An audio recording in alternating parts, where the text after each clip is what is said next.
केदारनाथ यात्रा अपने आप में एक आध्यात्मिक अनुभव है जो भक्तों को भगवान शिव के दर्शन करने और हिमालय की प्राकृतिक सुंदरता का आनंद लेने का अवसर प्रदान करता है। यात्रा के दौरान हमने बर्फ से ढके पहाड़, हरी भरी घाटियां और अद्भुत नज़ारे देखे।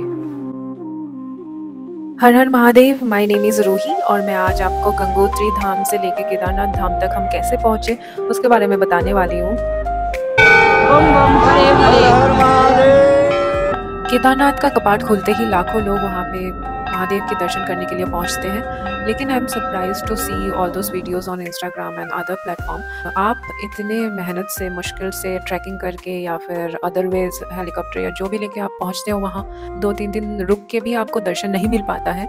सो is it worth it to go there and not have darshan? और अगर आप दर्शन ही नहीं कर पाए महादेव की तो फिर मुझे नहीं लगता that the track is successful. So आप ऐसे टाइम पे जाएं, ऐसा डेट सिलेक्ट करें जिस पे आप आसानी से दर्शन कर पाएँ। जैसे कि हमने बहुत ही आसानी से दर्शन कर लिया था। हमने किस टाइम, किस मंथ और कैसे अपना यात्रा पूरा किया और दर्शन पाए बाबा के, मैं वो आपको एंड में बताऊँगी। तब तक let's start our journey from Gangotri to Kedarnath.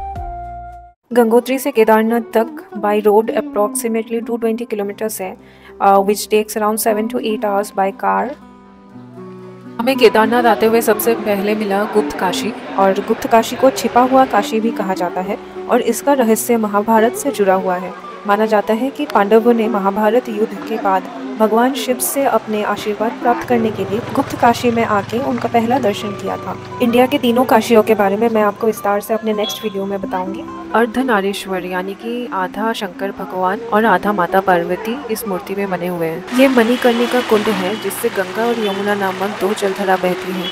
फिर हम पहुंचे सीतापुर। यहाँ स्टे करके कल हम निकलेंगे केदारनाथ के लिए बाय हेलीकॉप्टर फाटा से, और दूसरा है सेरसी से दूसरे दिन। यह है हमारा होटल पहाड़ी पे जो कि पैकेज में इंक्लूड है, ब्रेकफास्ट एंड डिनर भी इंक्लूडेड है। एंड आप ऊपर हेलीकॉप्टर देख सकते हो जो केदारनाथ यात्रा के लिए जा रही है। हमारा हेलीकॉप्टर का टिकट्स ऑनलाइन बुक किया हुआ था पहले से ही, सो हम 5:30 बजे पहुँच गए थे। फाटा से केदारनाथ तक बस 7 मिनट्स का डिस्टेंस है बाय हेलीकॉप्टर, लेकिन आपको यहाँ पे वेट करना पड़ेगा for your turn to come. So आप जितने अर्ली हो सके उतना जल्दी सुबह पहुँच जाए यहाँ पे, ताकि आप जल्दी दर्शन कर पाए और आपको भीड़ कम मिले और आपके दर्शन बहुत आसानी से हो जाए। हेलीकॉप्टर यात्रा के लिए 80 kilos is the ideal weight, उससे ज़्यादा वेट वो चढ़ने नहीं देंगे आपको हेलीकॉप्टर में। एंड जो टिकट्स हैं वो आप IRCTC से ऑनलाइन ही बुकिंग करें, बिकॉज़ हमने जब काउंटर में जाके अपनी टिकट्स ली थी तो हमें वो ऑलमोस्ट डबल प्राइस पे मिला था, ओनली वन वे वो भी। और IRCTC से अराउंड 5 to 6,000 में बोथ वेज का आपको टिकट मिल जाएगा, जाने का और रिटर्न का भी। और सबसे इम्पॉर्टेंट बात, जो भी हेलीकॉप्टर से रिटर्न आना है आपको, आप हेलीकॉप्टर से केदारनाथ यात्रा पे पहुंचते ही जाके वहाँ पे अपना लाइन लगवा ले रिटर्न जाने का। रिटर्न टिकट आपको जिस एयरलाइन है उसी हेलीकॉप्टर के कंपनी से आपको मिल जाएगा, आप कॉन्टैक्ट कर ले वहाँ जाके। क्योंकि हमें ये चीज़ नहीं पता था और हमने दर्शन के बाद, घूमने फिरने के बाद जाके लाइन लगाया, और हमारी बारी बहुत शाम तक आई थी, जब तक वेदर बिल्कुल ख़राब हो चुका था, स्नोफॉल होने लगा था, बर्फबारी बहुत ज़्यादा हो रही थी। सो आप सबसे पहले जाके अपना नंबर लगवा लें, उसके बाद ही दर्शन के लिए जाएं। आप हमें रोकते बैठे हो, दूसरे को ले आए यार, ये बीच में कैसे आ गए? हम पहुंच गए केदारनाथ महादेव के दर्शन के लिए। गौरीकुंड से आपका ट्रैकिंग स्टार्ट होता है और अबाउट 16 किलोमीटर्स है। और यहाँ पे आपको बहुत सारा कैंप दिखेगा। जो लोग रात में रुकना चाहे और नेक्स्ट डे अपना ट्रैकिंग फिर से स्टार्ट करना चाहे, उनके लिए कैंप बना हुआ है। ये मंदाकिनी नदी है जो कि 1 किलोमीटर ऊपर से बर्फ पिघल के आ रही है। केदारनाथ मंदिर के अंदर तक के दर्शन के लिए ये नॉर्मल लाइन है, और ये VIP पास जो कि आपको 1000 रुपये से 1100 रुपये तक पासेस मिल जाएगा। अंदर जाते ही हमें बाबा भोलेनाथ के दर्शन मिले, और यहाँ पे जो ज्योतिर्लिंग है वो इस तरीके के आकृति में या रूप में है, क्योंकि केदारनाथ का जो स्टोरी है, जो मान्यता है, वो बहुत ज़्यादा फैसिनेटिंग एंड इंटरेस्टिंग लगा मुझे। Let's look at the story which dated back to Mahabharat.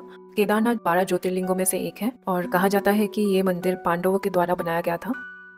As the story गोस, पांडवों ने जब महाभारत की लड़ाई लड़ी उसमें उन्होंने अपने गुरु और भाइयों की हत्या की, इसीलिए वो युद्ध में जीत हासिल करने के बाद भी खुश नहीं हो पा रहे थे।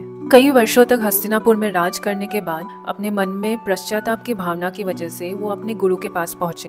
उनके गुरु ने उन्हें यही बताया कि अपने पापों का पश्चाताप करने के लिए उन्हें शिव जी के शरण में जाना पड़ेगा। ये सुनने के बाद पांडवों ने अपना राजपाट त्याग देके द्रौपदी के साथ शिव जी के शरण में काशी चले गए। लेकिन शिव जी उनसे प्रसन्न नहीं थे, इसीलिए काशी में उनको शिव जी का दर्शन नहीं मिल पाया और वो जहाँ भी गए शिव जी का दर्शन उन्हें कहीं नहीं मिल रहा था। शिव जी अंत में जाके गुप्त काशी में बस गए। जब पांडवों को शिव जी का दर्शन गुप्त काशी में भी नहीं मिला, तब वो शिव जी को ढूंढते ढूंढते केदारनाथ पहुंचे।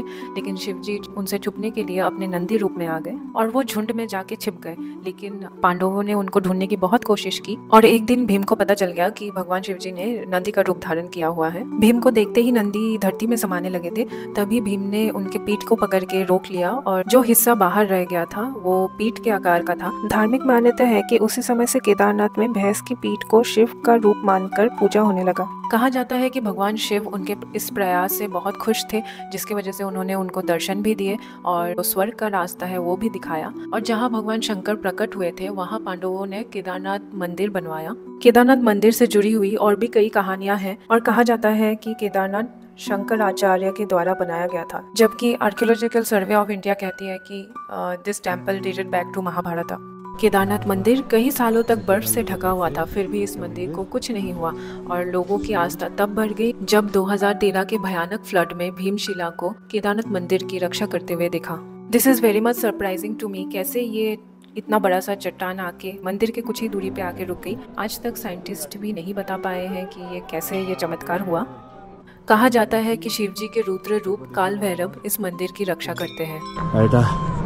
रास्ता और ये मैं हूँ जो भैरव बाबा लेके जा रहा है आपको भैरव बाबा के दर्शन करवाने। बाबा काल भैरव का मंदिर केदारनाथ से 500 मीटर की दूरी पे स्थित है और ये एक खुली जगह पे है और कहा जाता है कि काल भैरव के दर्शन के बिना केदारनाथ की यात्रा पूरी नहीं होती। भैरव बाबा पुल आपको नीचे जा रही है, देखो किस तरह से। और केदारनाथ यात्रा के दौरान हमने देखा रवीना टंडन जी को अपने बेटी के साथ। मे बी वो लॉन्च से पहले बाबा के दर्शन करने आई थी। और अगर आपने कंतारा मूवी देखा होगा तो इस टाइप का कुछ वाइब आएगा आपको आगे वीडियो में।